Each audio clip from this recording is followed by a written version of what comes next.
날씨가 많이 더워지고 습해지고 있습니다. 건강 관리 또 잘해 주시고, 또 짜증이나 또 여러 가지 감정 섞인 말들을 들을 때에도 우리가 좀 유연하게 대처하는 그런 우리 철원교회 성도님 됐으면 좋겠습니다. 자, 지금 저와 함께 제가 설교할 때는 이 팔복에 있는 말씀을 하고 있습니다. 그래도 제 이제 육복까지 오게 됐습니다. 우리 제목을 한번 같이 따라해 보도록 하겠습니다. 마음이 청결한 자. 예, 마음이 청결한 자. 오늘 이 말씀에 함께 은혜를 받도록 하겠습니다. 자, 사람들은 보이는 것을 참 중요하게 생각합니다. 겉으로 보이는 것, 특별히 옷이 깨끗한지, 또 그 가정이, 집이 잘 정리정돈이 되어 있는지, 또 타고 다니는 차가 깨끗한지, 그 내부도 얼마나 잘 정리가 됐는지를 볼 때가 있습니다. 심지어 요즘에는 SNS라고 해서 핸드폰에 이제 사진도 많이 올리는데, 자기 사진을 얼마나 잘 꾸미는지, 그리고 그곳을 어떻게 잘 정리정돈하고 또 관리하고 있는지까지 보게 됩니다. 그런데 우리가 그 겉모습만 보고 판단할 때도 있지만, 때로는 저게 맞을까 하고 의심을 할 때가 있어요. 그때는 어디를 봐야 되냐면 그 속마음을 들여다보게 됩니다. 그러다 보면 우리는 간혹가다 이런 생각을 하게 됩니다. 야, 저 사람이 저런 면이 있었어? 우리가 그렇게 볼 때가 있는 거예요. 내가 겉만 보면 저 사람이 참 괜찮은 사람, 멋있는 사람인데, 또 다른 모습을 보니까 참 안 된 사람, 또 악한 사람, 때로는 참 기도가 필요한 사람, 이렇게 우리가 볼 때가 있다는 겁니다. 어느 수도원의 이야기입니다. 한 수도사가 매일 물을 이제 길어 오는데, 그 물통 겉에 얼마나 깨끗한지 반짝반짝거리는 거예요. 야, 저 물을 마시는 저 수도원의 모든 사람들 정말 시원하겠다, 이런 생각을 하게 됐습니다. 그러나 어느 날 그 수도사의 그 스승 되시는 분이 물을 길러 오는 것을 보고서 정말 깨끗하게 잘 관리했다 칭찬을 하기 위해서 불러 세웠습니다. 그리고 겉을 보니까 너무 번쩍번쩍하게 잘 닦아놓은 거예요. 그리고 그 물을 마시려고 안을 들여다보면서 이렇게 이야기했다고 합니다. 겉은 열심히 닦았는데 정작 물이 담긴 곳은 살펴보지 않았구나, 이런 이야기를 했다고 합니다. 겉만 깨끗하고 속이 더러우니까 그 겉과 속을 우리가 함께 봐야 한다는 것입니다.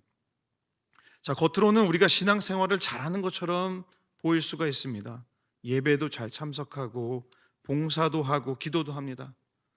그러나 하나님께서 우리를 보실 때 그렇게 똑같은 기준으로 우리를 보실까? 우리 주님은 우리 속마음도 함께 보시는 분입니다. 그분은 우리 속마음을 보시고, 그리고 그 속마음에 우리의 모든 모습이 겉모습으로까지 나타나게 됩니다.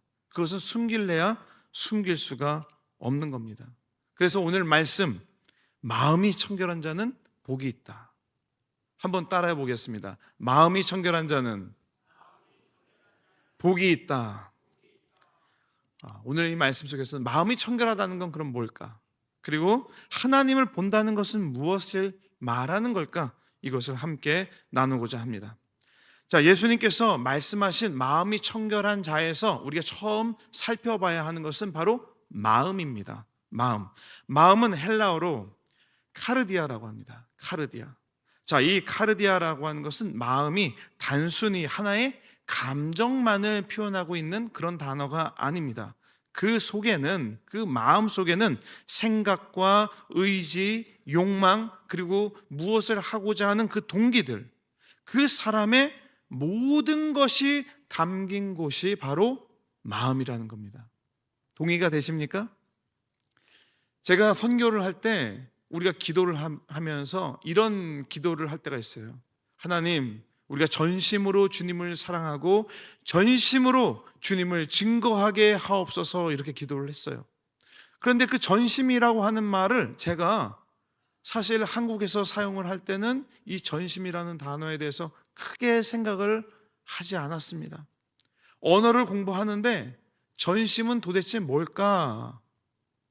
여러분 한번 생각해 보세요. 전심으로라고 하는 것이 무엇일까? 그런데 이 전심이라는 게 마음을 다한다는 건데 그 의미를 저는 저 선교지에서 구체적으로 알게 되는 거예요. 전심이란 단어가 거기에 있는데 어떻게 표현하냐면 마음인데 이 어삐젖이라고 얘기를 해요. 어라고 하는 건 모든 것, 삐, 그 어디로부터, 그리고 젖은 이제 이 마음인 거예요. 마음으로부터 나오는 그 모든 것으로 하나님을 찬양하라, 하나님을 예배하라, 하나님을 증거하라. 그래서 오늘 이 카르디아라고 하는 마음도 동일한 거예요. 그 안에 그 사람의 모든 것이 담겨 있는 곳이 마음이라는 겁니다. 우리가 사람을 만나다 보면 이 사람들이 사용하는 언어들을 듣게 되죠.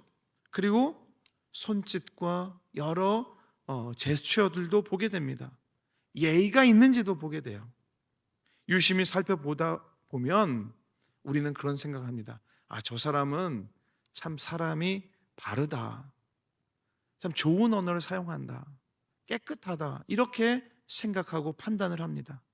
또 어떤 사람은 저 사람은 예의가 없구나, 저 사람은 왜 말을 저렇게 할까, 저 말을 좀 더 잘 정리해서 이야기하면 참 좋을 텐데, 이런 판단을 하곤 합니다. 그것은 바로 우리가 겉모습, 또 속사람이 이게 겉으로 표현되어지는 것을 우리가 이야기할 때 말을 합니다. 오늘 성경 말씀의 유대의 그 상황에서도 사람들이 겉모습, 그 다음에 사람들에게 나타내는 어떤 언어들, 이 모든 것을 참 중요하게 생각을 했습니다. 그런데 예수님은 이 중요하게 생각하는 겉모습보다 속사람, 내면을 더 보고자 하셨습니다. 마태복음 23장 25절에 있는 말씀 우리 함께 합독하겠습니다. 화 있을진저 외식하는 서기관들과 바리새인들이여, 잔과 대접의 겉은 깨끗이 하되 그 안에는 욕망과 방탕으로 가득하게 하는도다. 자, 잔과 대접의 겉은 깨끗하다고 그랬어요. 그것은 외식하는 사람, 겉모습, 옷, 정말 머리부터 발끝까지 정말 깨끗하게 합니다. 저 사람은 갖춰진 사람, 괜찮은 사람, 저 사람은 뭔가 다른 사람, 이렇게 겉은 깨끗하게 하되 그 안에는 탐욕과 방탕으로 가득하다고 예수님께서 말씀해 주고 있는 겁니다. 마음의 상태, 그 태도 속에는 겉모습만큼 더 우리가 들여봐야 하는 것들이 있다는 겁니다. 그래서 하나님은 구약에서도 언제나 사람의 그 중심, 내면을 보시는 거예요. 그 사람의 겉모습만 보는 게 아닙니다. 그 사람이 힘이 있다고 해서 하나님 앞에 힘이 있습니까? 아닙니다. 그 사람이 여러 사람들에게 정직하게 보인다고 해서 하나님께 정직한 사람인가? 그것도 아닙니다. 하나님은 그 중심을 보시는 거예요. 사무엘이 하나님의 명령을 받고 이새의 집에 갑니다. 가서 뿔에 기름을 채우고 이제 하나님께서 명령만 하시면 가서 기름을 부을 준비를 다 하고 있었어요. 사무엘이 딱 처음에 이 이새의 아들들을 보니까 저 안에는 정말 왕이 될 왕감이 있구나, 이런 마음이 들었습니다. 그래서 뿔을 들어서 가져다가 부으려고 했습니다. 그때 하나님께서 속마음에 크게 외칩니다. 아니다, 그 사람이 아니다, 이렇게 알려주시는 거예요. 사무엘조차도 사람의 겉모습을 보고 판단을 했습니다. 사무엘상 16장 7절에 있는 말씀 함께 합독합니다. 여호와께서 사무엘에게 이르시되 그의 용모와 키를 보지 말라, 내가 이미 그를 버렸노라. 내가 보는 것은 사람과 같지 아니하니 사람은 외모를 보거니와 나 여호와는 중심을 보느니라 하시더라. 아멘. 아멘. 나 여호와는 어디를 보신다고요? 중심을 보신다고요. 사람은 외모를 보지만 우리 하나님은 중심을 보십니다. 오늘 우리 주님께서 우리 철원교회에 오셔서 살펴보시는 거예요. 우리 철원교회 성도님들, 여러분의 삶, 여러분의 언어, 그 모든 생활 습관을 보시고 또 우리의 마음까지도 오셔서 살펴보십니다. 내 마음, 카르디아, 이 마음 속에 무엇이 들어있는지를 살펴보시는 겁니다.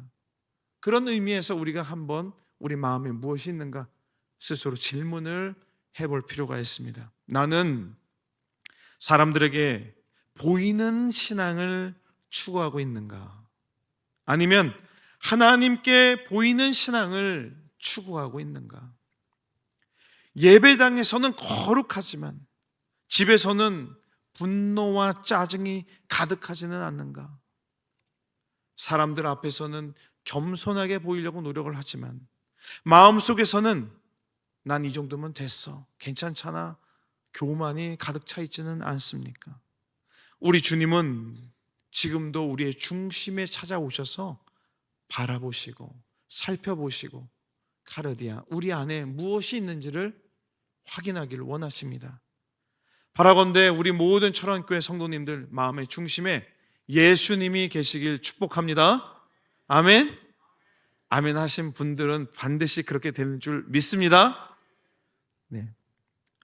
카르디아, 우리 마음의 중심에 예수님이 계십니다. 자, 카르디아라고 제가 먼저 말씀드렸습니다. 이 마음의 중심은 단순히 마음만 이야기하는 것이 아니라 우리 삶의 모든 삶의 중심에 무엇이 있는가를 들여다보는 마음이라고 했습니다. 그럼 오늘 말씀에서 청결한, 마음이 청결한 자라고 했습니다. 그럼 마음이 청결한 자, 우리 청결하다는 것을 한번 살펴볼 필요가 있는데요. 청결하다는 단어는 헬라어로 카타로스라고 합니다. 카타로스, 따라합시다. 카타로스. 자, 이 카타로스의 뜻은 섞여 있지 않는 거예요. 섞이지 않는 거예요. 순수한 것. 그래서 궁극적으로는 순전한 마음을 뜻합니다. 그리고 그 안에는 한 방향으로 정결하게, 청결하게 정리되어 있는 것도 뜻하고 있습니다. 내 마음이 이 단어처럼, 카타로스의 단어처럼 하나님 외에 아무것도 섞여 있지 않는가? 내 마음에 순수한 믿음으로 가득 차 있는가? 그리고 내 마음이 하나님을 사랑하고 주님을 찾는 것으로 정리되어 있는가를 우리가 발견해 봐야 합니다. 그래서 마음이 청결한 자, 우리 마음 속에 무엇이 있느냐? 그 마음의 순전함으로 가득 찼는데 그 순전함이 하나님을 기뻐하는 것, 하나님의 말씀, 하나님의 뜻으로 가득 차 있는 사람에게 하나님을 볼 수 있는 복을 주신다고 말씀해 주신 겁니다. 사랑하는 여러분, 주님께서 말씀하신 청결은 사실 이렇게 완벽하게 청결해야 한다는 기보다는 그것을 우리가 순전하게, 순수하게, 그리고 그곳을 하나님께 내어드리기 위해서 천천히, 그리고 하나, 둘, 우리 마음을 정리해 나가는 그 뜻과 같습니다. 우리는 종종 청결한 마음을 하면 그 안에 죄가 없는 마음이라고 생각을 합니다. 그러나 사랑하는 여러분, 성경을 보세요. 성경에 하나님의 사람들, 정말 위대한 믿음의 사람들이 있습니다. 그러나 그 사람들이 처음부터 완전하고 온전하고 청결한 사람들이었는가? 그렇지는 않습니다. 다윗을 보십시오. 하나님께서 얼마나 사랑하는 주님의 사람입니까? 그러나 그가 죄를 범했습니다. 다른 가정의 여인을 범했습니다. 살인을 범했습니다. 그것을 덮으려고도 했습니다. 자, 베드로를 보십시오. 베드로는 어떤 인생이었습니까? 처음부터 끝까지 실패한 인생이었어요. 자기의 어떤 마음이 먼저 앞서고 욱하는 성격이 있었고, 그렇지만 마지막에 주님께서 그를 크게 사용하여 주셨습니다. 바울은 어떻습니까? 다메섹 도상에서 예수님을 만나기 전에 얼마나 많은 그리스도인들을 죽였습니까? 핍박했습니까? 그러나 바울도 자신의 연약함을 고백하며 주님께 나아갔습니다. 베드로도 자신의 연약함 가운데서 회개하며 주님께 나아갔습니다. 다윗도 나단 선지자의 그 말을 듣고 회개하며 나아갔습니다.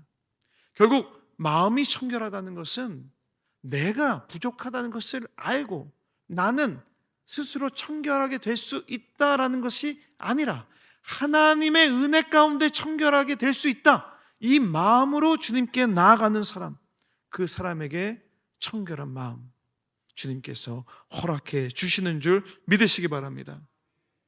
사랑하는 여러분, 주 안에서 이 모든 주님의 거룩한 믿음의 조상들은 하나님 앞에 나아갈 때 자신의 연약함을 가지고 나아갔습니다. 그리고 이들의 공통점이 하나 있었습니다.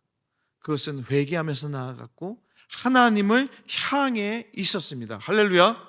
우리 모든 철원교회 성도님들 하나님을 향해서 하나님을 향한 인생 되시기를 축복합니다. 교부학자 성 어거스틴은 이런 말을 합니다. 죄란 사랑의 방향이 잘못된 것이다. 죄란 사랑의 방향이 반대로 되어 있는 방향이라는 겁니다. 야고보도 이렇게 얘기합니다. 마음에 하나님도 있고 다른 무언가가 있는 사람, 그 사람은 두 마음을 품은 사람이라고 했습니다. 우리 마음이 청결하게 주님 앞에 나아가기 위해서는 내 속에 무언가 있을지라도 그것을 내려놓는 작업을 해야 한다는 겁니다. 따라서 마음이 청결하다는 것은 하나님보다 더 사랑하는 무언가 내 마음에 있다면 그것을 내려놓는 작업을 하는 것, 내려놓을 수 있는 용기, 주님께 고백하는 용기가 있는 사람이 가는 길, 그것이 마음이 청결한 길입니다. 우리에게 돈이 하나님보다 앞서지 않는 것, 명예가 하나님보다 앞서지 않는 것, 내 자존심보다 하나님이 앞서지 않게 하는 것, 그렇게 하기를 수없이 결단하고 노력하고 주님 앞에 고백하는 것이 바로 마음이 청결하게 되는 길 가운데 서 있는 것입니다. 사랑하는 여러분, 오늘 나의 마음에, 여러분의 마음에 지금 무엇이 있습니까? 누가 지금 그 힘겨루기에서 주인이 되고 있습니까? 혹시 이 예배 끝나고 빨리 들어가서 드라마 봐야지 하는 그런 마음이 앞서신 분 있다면 회개하시고 예배 가운데서 내가 은혜 받았다면 이 은혜로 살아가겠다라고 하는 결단이 날마다 있어지시기를 주님의 이름으로 축원합니다. 사랑하는 여러분, 주일에는 하나님 만나러 교회 가야지, 예배 다 잘 드렸으니까 이제 세상 나가서 놀아야지, 이런 마음이십니까? 그렇지 않죠. 이렇게 나누어진 신앙을 하나님께서 기뻐하지 않으십니다. 그런 사람들에게는 오늘 말씀에서 하나님께서 주시는 복, 마음이 청결한 자는 하나님을 볼 것인데, 그런 사람들에게는 하나님을 볼 수 있는 기회가 주어지지 않습니다. 다시 한번 오늘 본문의 말씀을 함께 합독하길 원합니다. 마음이 청결한 자는 복이 있나니 그들이 하나님을 볼 것이며. 자, 마음이 청결한 자, 제가 마음, 카르디아, 그리고 청결, 카타로스, 이 두 가지를 같이 나눴습니다. 전반절에 마음이 청결한 자는 복이 있나니, 그 뒤에 이제 그들이 어떤 복을 받는다고 했습니까? 하나님을 볼 거라고 했어요. 하나님을 본다라고 했습니다. 하나님을 볼 수 있는 그 특별한 복과 은혜를 주십니다. 이것은 정말 특별한 은혜입니다. 모세도 하나님의 영광 앞에서 직접 볼 수가 없었습니다. 죄인이 하나님, 거룩한 하나님을 본다는 것은 불가능합니다. 그런데 오늘 예수님께서는 분명하게 말씀해 주고 있습니다. 마음이 청결한 자는 복이 있나니 그들이 하나님을 어떻게 해요? 볼 것이요. 하나님을 본다라고 분명하게 오늘 선포하고 있습니다. 자, 하나님을 본다는 걸 한번 살펴봤으면 좋겠습니다. 우리가 단순히 하나님을 어떻게 볼까 생각을 하면 기본적으로 저도 이 설교를 준비하면서 그런 생각을 했습니다. 하나님을 본다. 천국에 가면 기본적으로 볼 수 있다. 할렐루야. 그렇죠. 천국에 가면 하나님을 대면하게 될 겁니다. 그러나 오늘 말씀에서도 주님께서 주시는 은혜가 있는데 그것뿐만 아니라 오늘 이 말씀을 듣고 결단하고 우리 마음에 두 마음이 아니라 다른 무언가가 있는 것이 아니라 우리 하나님이 내 마음 속에 가득 차 있을 때에 그분을 모실 때에 우리도 청결한 마음으로 하나님을 볼 수 있음을 믿으시기 바랍니다. 할렐루야. 자, 그렇다면 어떻게 우리 하나님을 볼 수 있을까? 눈으로 볼까요? 눈으로 우리 하나님을 눈으로 볼까요? 그러면 얼마나 좋겠습니까? 구약 신약 전체에 그리고 또 예수님께서 우리에게 증거해 주는 말씀 가운데 보면 하나님을 본다라고 하는 것은 직접 눈으로 본다는 의미보다 그 하나님을 우리 삶에서 우리 신앙 가운데서 경험케 하신다는 뜻으로 이해되는 게 맞다고 저는 생각합니다. 주님은 우리에게 이렇게 보이시는 것 같아요. 고난 가운데 우리가 있잖아요. 그러면 하나님의 손길이 와서 나와 내 상황을 만져주시는 거예요. 그때 우리가 고백을 합니다. 하나님이 나와 함께 하시고 계시는구나. 그때 주님이 나와 함께 하심을 어떻게 합니까? 보게 되는 겁니다. 할렐루야. 자, 문제가 생겼을 때가 있습니다. 해결하고자 부단히 노력을 하는데 하나님이 지혜를 주시고 그 지혜가 나의 상황에 딱 맞아 떨어질 때가 있어요. 그때 우리가 이렇게 고백합니다. 이건 아무리 봐도 내 지혜가 아닌데, 내 아이디어가 아니라 하나님이 주신 지혜와 방법으로 이렇게 되었구나라는 것을 알므로써 하나님의 뜻을 어떻게 합니까? 보게 됩니다. 할렐루야. 여러분, 우리가 또 뉴스를 접하다 보면 지진이나 또 재해를 만났던 그런 상황들을 뉴스로 보게 됩니다. 건물이 무너져 내렸어요. 그 안에 갇힌 사람들을 구하기 위해서 최선의 노력과 방법을 다합니다. 119 구조대들이 와서 지휘를 하고 어떻게 해야지 구조할 수 있는지에 대해서 논의하고 그 방법대로 다 합니다. 그리고 그 방법을 끝까지 잘 지킨 후에 현장에 있는 지도자들은 반드시 이렇게 이야기를 하더라고요. 자, 이제 저 밑에 갇힌 분들이 생還하여서 돌아올 수 있도록 우리 마음을 모아서 기도해 주십시오라고 합니다. 우리가 할 수 있는 것은 다 했는데 이제는 기도할 것밖에 남아있지 않다고 합니다. 사람들이 절망을 보는 그 자리에서 할 수 있는 일을 다 한 후에 무엇을 하느냐? 기도를 합니다. 그리고 그 기도 때문에 하나님께서 도와주시는 역사들, 그리고 그곳에서 살아오는 사람들을 볼 때 우리는 무엇을 보느냐? 하나님의 역사하심을 보게 됩니다. 할렐루야. 우리가 하나님께서 경험케 해주시는 그 놀라운 은혜들을 만나게 된다는 것, 그것이 바로 하나님을 보게 되는 것입니다. 하나님은 언제나 우리에게 말씀해 주십니다. 그리고 우리가 주님의 말씀을 듣기를 기다리고 계십니다. 같은 사건을 경험을 하더라도 어떤 사람은 불평을 얘기하고 어떤 누구는 그 사건에 대해서 은혜를 발견하게 됩니다. 마음이 청결한 자는 은혜를 발견하지만 마음이 청결하지 못한 자는 그곳에서 불평을 발견하게 되는 것입니다. 신학자 칼 바르트는 이렇게 이야기합니다. 함께 읽겠습니다. 하나님은 언제나 말씀하시지만 사람은 들을 준비가 되어 있지 않다. 자, 하나님은 언제나 말씀해 주고 계십니다. 그러나 마음이 청결하고 주님 앞에 나아가기를 준비된 사람들에게는 주님의 말씀이 들리지만 그런 준비가 안 돼 있는 사람이 너무 많다는 겁니다.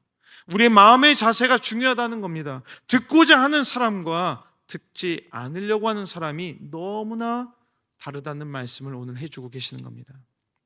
자, 사랑하는 여러분, 우리도 내 이야기를 잘 들어주려고 하는 사람과 더 이야기하고 싶지, 내 이야기를 끝까지 했는데 갑자기 다른 얘기를 해요. 내 얘기를 듣지 않고 있었어. 그런 분과 더 깊은 대화를 나누고 싶으십니까? 그렇지 않죠. 더 깊은 대화를 할 수가 없는 거예요. 더 깊은 교제를 할 수가 없습니다. 더 돈독한 그런 관계로 나아갈 수가 없습니다. 어떤 사람에게는요, 들으려고 하지 않는 사람, 자기 이야기만 하려고 하는 사람, 바로 마음의 자세가 거기에서 나온다는 겁니다. 특별히 우리 마음의 자세가 영적으로 준비되어 있다면 하나님께서는 우리에게 더 많은 것을 부어 주실 것입니다. 청결한 마음은 하나님 말씀, 하나님의 음성을 듣고 하나님의 흔적을 발견해 나가는 영적 눈을 열어주는 좋은 통로입니다. 할렐루야. 네, 주님의 말씀을 그렇게 우리가 들어야 합니다. 사랑하는 여러분, 우리가 주님 말씀을 들을 때에 세상 사람들은 세상의 눈으로 바라보지만 우리는 주님 주신 영적 눈으로 바라볼 때에 원망보다는 감사가 더 많아질 때가 있습니다. 우리가 두렵다, 이거 안 될 거다, 걱정, 근심이 있게 하지만 주님께서 영적 눈을 열어주시면 두려움보다 하나님께서 그래도 끝까지 나를 지켜주시고 있구나, 그 신뢰가 더 두터워집니다. 불평이 많아지기보다는 소망이 그곳에 더 많아집니다. 왜요? 내 마음에 주님이 계시기 때문에 그렇습니다. 사랑하는 여러분, 우리가 마음이 청결해야지 주님을 볼 수가 있는데, 그러면 내가 어떻게 해야 내 마음이 깨끗해질 수 있을까? 성경은 그 대답을 아주 간단하게 이야기를 하고 있습니다. 그것은 우리의 힘으로는 안 된다는 거예요. 내 힘으로는 안 된다. 하나님이 주셔야 한다는 것을 우리에게 알려주십니다. 다윗은 시편 51편에 이렇게 기도합니다. 시편 51편 10절에 있는 말씀 함께 합독합니다. 하나님이여, 내 속에 정한 마음을 창조하시고 내 안에 정직한 영을 새롭게 하소서. 다윗이 어떤 사람입니까? 왕이에요. 자기가 하고 싶은 것은 무엇이든지 다 할 수 있는 사람입니다. 그럼에도 불구하고 할 수 없는 것이 있는데 바로 내 마음에 정한 마음, 깨끗한 마음을 가질 수가 없는 거예요. 그래서 하나님께 기도하기를, 하나님, 내 속에 정한 마음, 깨끗한 마음을 창조하시고 내 안에 정직한 영을 새롭게 하여 주옵소서. 내 힘으로는 안 된다는 겁니다. 정결한 마음은 자기 수양의 결과가 아니라 하나님께서 주시는 은혜의 선물인 줄 믿으시기 바랍니다. 은혜의 선물, 하나님께서 주셔야만 합니다. 그러므로 우리는 날마다 주님 앞에 나아가서 매달리고 주님께 기도하고 간구합니다. 주님, 내 안에 정한 마음, 내가 오늘 미워하는 마음이 좀 생겼습니다. 이것을 깨끗하게 하여 주시고 주님의 거룩하고 주님의 신실한 마음으로 변화시켜 주옵소서. 우리가 기도하며 예배드리며 말씀으로 나아갈 때 이 마음을 주님께서 우리에게 채워 주실 줄 믿습니다. 말씀 앞에 우리 자신을 비춰보세요. 기도 가운데 마음을 열어서 우리 주님 나에게 무슨 말씀을 해주시는가 귀를 기울여 보십시오. 성령님께서 오늘 나를 어떻게 인도하실지 그 인도에 따라가 보는 이 마음, 정결한 마음입니다. 매일같이 주님 앞에 이렇게 나아가는 저와 여러분 되시기를 축복합니다. 우리 마지막으로 다시 한번 오늘 본문에 있는 말씀을 함께 합독하길 원합니다. 마음이 청결한 자는 복이 있나니 그들이 하나님을 볼 것이며. 저는 이 말씀을 계속 읽다 보니까 이 말씀을 조금 바꾸고 싶어요. 마음이 청결한 자는 복이 있나니, 그들이 아니라 우리가 하나님을 볼 것이요. 이렇게 바꾸고 싶습니다. 우리가 바로 그 마음이 청결한 자가 되어서, 그들이 아니라 오늘 나의 신앙이 이렇게 청결한 신앙, 주님이 우리 마음에 오셔서 우리를 깨끗하게 하여 주시고, 주님만 찾는 사람이 되게 하여 주시고, 주님께 다 내어 맡기는 그런 철저한 신앙이 되시기를 주님의 이름으로 축원합니다. 사랑하는 여러분, 이 말씀을 기억해 주시길 부탁드립니다. 오늘 내가 저 복을 받기 위해서 청결하려는 척을 하면 안 됩니다. 하나님을 보기 위해서 내가 청결하다라고 하는 것을 남들에게 인정받으려고 하면 안 됩니다. 하나님께 먼저 나아가서, 주님, 저는 죄인입니다. 저는 부족합니다. 내 속에 오셔서, 내 삶에 오셔서 주님 도와주옵소서. 이런 기도에 고백이 있는 자들에게 하나님께서 청결한 마음, 정한 마음을 허락하여 주시고, 주님을 그 고통과 고난과 어려운 상황 가운데 바라볼 수 있는, 그리고 내 삶 가운데 주님이 이렇게 역사하시는구나 분명히 경험케 하시는 그런 놀라운 역사가 우리 가운데 있어질 줄 믿습니다. 우리가 행복한 사람을 따라가려고 합니다. 행복한 사람은 저 사람 이걸 가졌으면 행복하고 저것을 가져서 행복하고 이렇게 얘기하는데, 우리 믿는 사람은 그 행복의 기준이 하나님을 보는 데 있다, 이렇게 믿으시기 바랍니다. 하나님을 보는 자, 마음이 청결한 자, 주님을 보시는 저와 여러분 되시기를 주님의 이름으로 축원합니다. 기도하겠습니다.